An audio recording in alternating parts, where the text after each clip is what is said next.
What's going on, y'all? Machiavelli Mills TV. Y'all hit that like button, please. I appreciate it if you hit the like button because it helps my channel out a whole lot.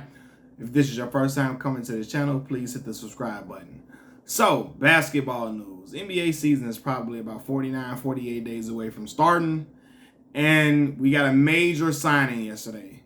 Christian Wood has now signed a 2-year deal with the LA Lakers. Christian Wood, y'all, this is a huge signing. Huge.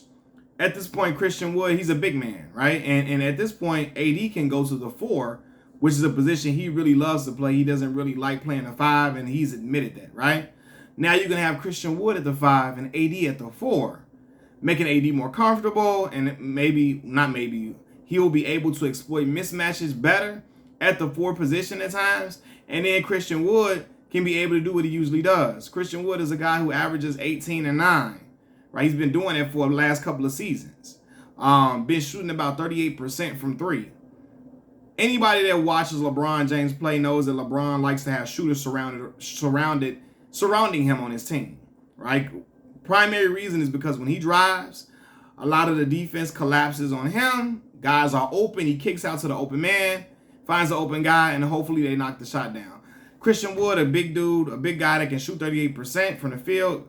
First of all, the league loves big men who can stretch the floor.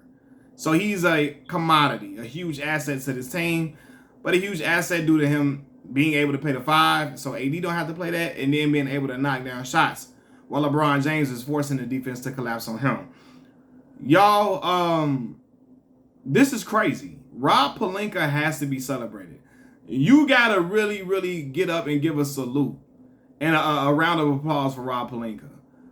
Rob Pelinka has been scrutinized in previous seasons, right? But starting last year, the man brought in Rui Hachimura, got D'Angelo Russell to the team, brought in Jerry Vanderbilt. They re-signed D'Angelo Russell, re-signed Rui Hachimura, re-signed Austin Reeves. Jared Vanderbilt is still there.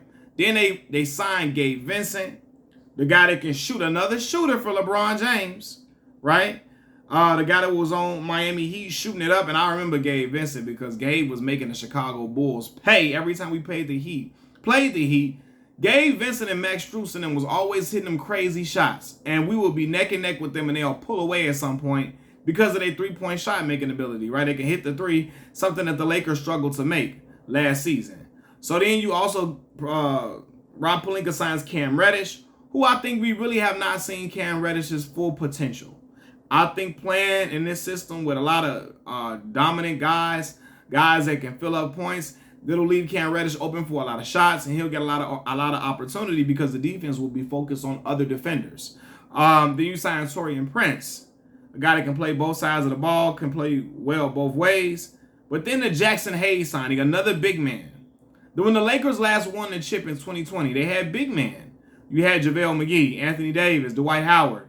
Guys who could pose as a threat to rim protect. They can get offensive boards when the Lakers miss shots.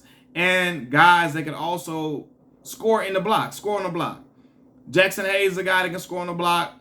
Christian Wood is. And then Anthony Davis. Christian Wood can stretch the floor. Anthony Davis, he can stretch the floor a little bit. But sometimes I'll be getting pissed because he gets too trigger happy. But yeah, you got all these big men.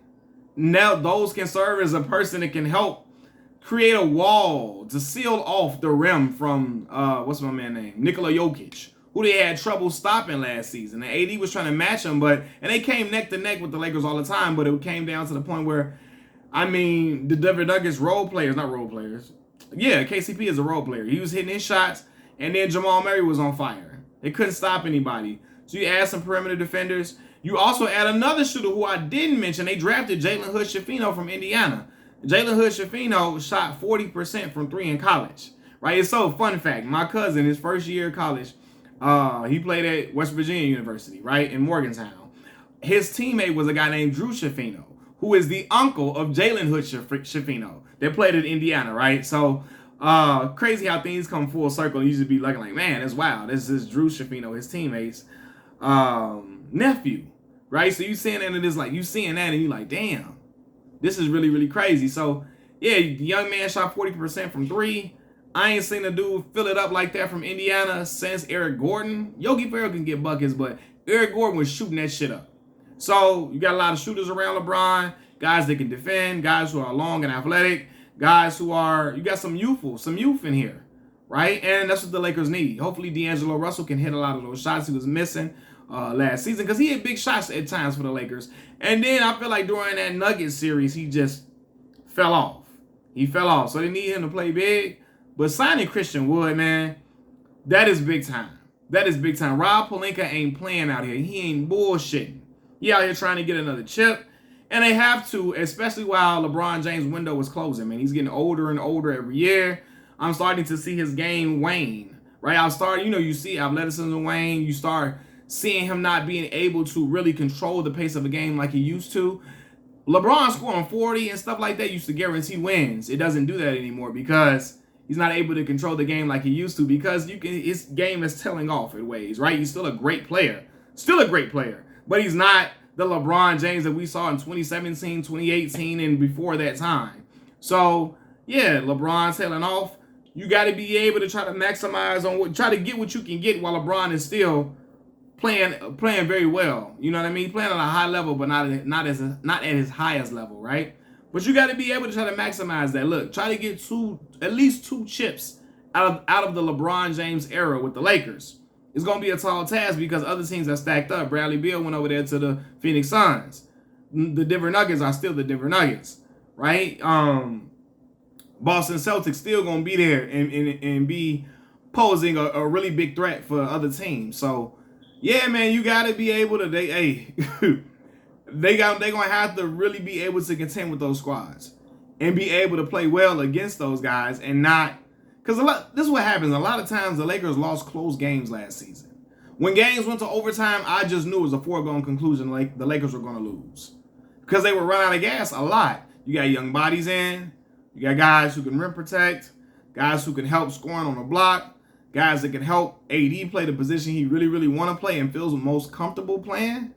So this is a great signing for the LA Lakers, and I can't wait to see how this helps them going forward. Machiavelli Mills TV, I'm out. Peace.